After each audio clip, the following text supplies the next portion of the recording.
go. That's the best part. Listen, ever since Nonito, the Filipino Flash, Donaire at 33-2 with 21 knockouts, the current WBA Super World Champion, we're gonna get into that. At 126 pounds, when he lost to Rigondeaux, a lot of fans said, well, you know, we always knew he was overrated. You know, and then you had even some go out there and say, well, he's always been a paper champion, despite the fact that he's been a multi-division unified champion, which means he's been a champion in multiple divisions and had more than one recognized belt in multiple divisions. Now, for example, his reign at 122 pounds. You know, we saw him go get Jeffrey Mafabulis IBF belt. We saw him go get Toshiaki Nishioka, or Noshiaki Nishi, but whatever. I covered the fight. We saw him go get his belt, and then when it came to Guillermo Rigondeaux, if you remember Donaire back in 2010, 2011, he was basically talking about like, well, you know, he's got to fight more people, and at that point in time, you got an 8-0, a 9-0 Rigondeaux. So I can get where he was coming from, but at that point in time, when it came to what he wanted to do as far as unifying that division, you know, being undisputed in that division, outside of, you know, the whole the marriage situation, leave that alone, what we get is that he fought him at the end of the fight after it was over. He talked about he had a shoulder injury, he wasn't himself, and looking at the fight, it seemed he did seem off. He did seem like he didn't want to get counterpunched, because that left hand of Rigondeaux was coming fast. Like that piston was coming fast. So what I'm trying to figure out now is, he's the 126-pound champion. He won the belt from Simpiwe Vetyeka, and on the Macau card, on the Zoshimin versus I forgot. And what we saw was he suffered a cut, and in a fight where the cut could have got worse and he could have took a loss, in my eyes, it looked like basically it's like, okay, well, let's tell the ref we can't continue because of the eye. You know, it just looks suspect. So, okay, whatever the case may be, a win is a win as far as you was cut, you know, you couldn't see, or whatever the case may be, and the cut was bad. But if it would have went past the 4th round, it would have been able to go to the cards if Vetyeka would have started working on that eye. Let's say, for example, the 7th, 8th round, you know, Vetyeka is working on that eye, and all of a sudden it splits even more, blood coming down, then they go to the cards, and it was a very close fight. But now, you have Donaire going up against a fighter by the name of Nicholas Walters of Jamaica. He's been fighting mainly, from my understanding, in Panama. There's a few fights out there on him, you know, that you can actually watch in full. A fight by the name of, just Google Walters versus Garza, Garza, and then the most notable fight of his career, which was the last fight, him against Darchinyan, when he knocked Darchinyan out bad. First time he knocked him down was an uppercut. Then when he knocked him out, it was a left hook. You know, so to define who Nicholas Walters is, 24-0 with 20 knockouts, 24-0 with 20 knockouts. He's the WBA World Champion. Now the question in boxing these days has been, why, like, what is the real WBA belt? The real WBA belt, or the main one, is the WBA Super World belt. You know, that's the main one. I understand you got the world, you know, you got the WBA World belt, you got the WBA International. You know, it's like the WBC's silver belt. You know, and then there's another a WBC International. So I'm not going to get into the belts. I'm going to just stick with the situation. I'm going to stick with the video. So Nicholas Walters, this is what I see from him. Now, people are saying, early speculation is people are saying Donaire is going to get knocked out. This is Nonito's Donaire's most dangerous fight.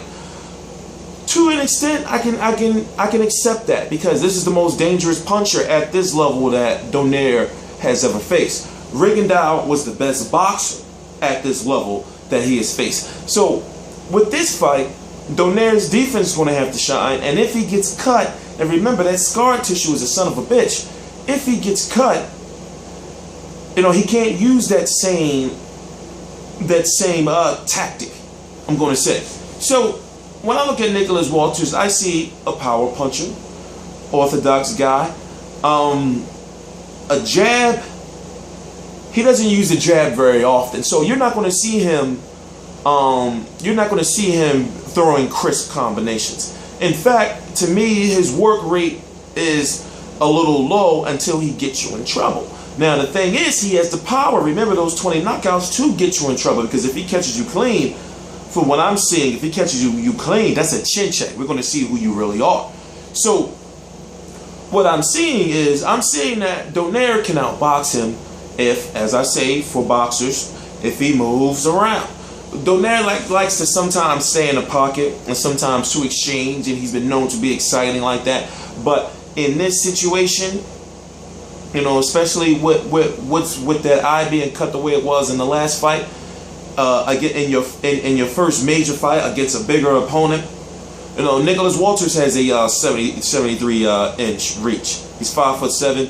Donaire has a 68 inch reach at about 5'6". So what I'm saying is those hooks are going to come wide, and then also Walters also has been known to throw a right hook to the body. And what I'm trying to get you to understand, boxing fans, is that he's not, how can I say, he's not a crisp counter-punching combination throwing fighter, but he's accurate, and he throws to hurt you. He throws his punches to hurt. So what I'm saying is, if he's the type of fighter that if he has you in a corner, he's going to go off on you. He's going to go, well, we don't know if he can go aggressiveness. If you don't know what the definition of aggressiveness is, that is, but I feel that once Donaire figures him out after about rounds 4, 5, or 6, Donaire's going to win. And then we can start talking about the meat of the division. Now, Abner Maris is at the 126-pound division. You should already know the story with that. But now, Abner Maris has just recently signed with Al Heyman. So I don't think that fight will happen. You got Gradievich. Now, that's a fight that can happen for either him or guess who else? Vasyl Lomachenko. Now, whether or not, now there's early rumors, I don't know if it's true or not, I just saw somebody sent me something to my inbox saying that Rigondeaux was close to signing with Frank Warren, famous for decades, United Kingdom, UK promoter.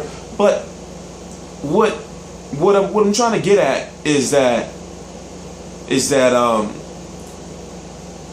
when Rigondeaux moves up to 26 pounds, then we already know what it is. But in that 126 pound division right now, you got Donaire, you got Maris. Remember, you got Johnny Gonzalez, you got Gradievich, you got Ronnie Rios, you got Lomachenko. Now, the Lomachenko Donaire battle is something that I'm pretty sure that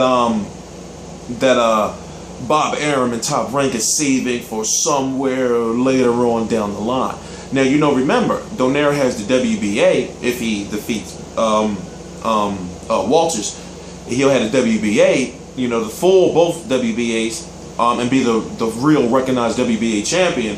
Then Vasyl Lomachenko has that WBO, so right there. But another fight that could be made is the Johnny Gonzalez fight, to get that, what's that, the WBC? What's that, the WBC? Is that the WBC? Well, whatever, I'll figure it out. But that fight can be made. But the Abner Maris, I don't know. But as far as the Nicholas Walters fight, if you don't know, here's my prediction. I got Donaire winning by decision. I got Donaire having to figure him out between rounds 4 and 5. And also, you have to take into account that Walters doesn't go the distance very often, and Donaire has been there, and he's been there with some of the best. So, take what you want from it. Even though Rigondeaux schooled him, he did put Rigondeaux down, despite what you think of the knockdown, whether it was, like awkward or whatever the case may be. But if you don't know, I'm T Street Controversy. This is T Street Controversy Live. I cover boxing, live, uncut. Basically, to pretty much say, you know, I do all my research, then I get up here and say, let me see, I'm going to click the button, and I just talk to people like, well, I'm going to tell you this, my approach is talking to people like I'm one of you. So please subscribe. I have a boxing forum. You have to send a friend request. You know, we're about 4,000 strong. There's a reason why I'm telling you to do this. Also, the website below, Real Boxing Media. All the articles for the boxing that you need is right there. And subscribe. T Street Controversy, T Street Controversy Live.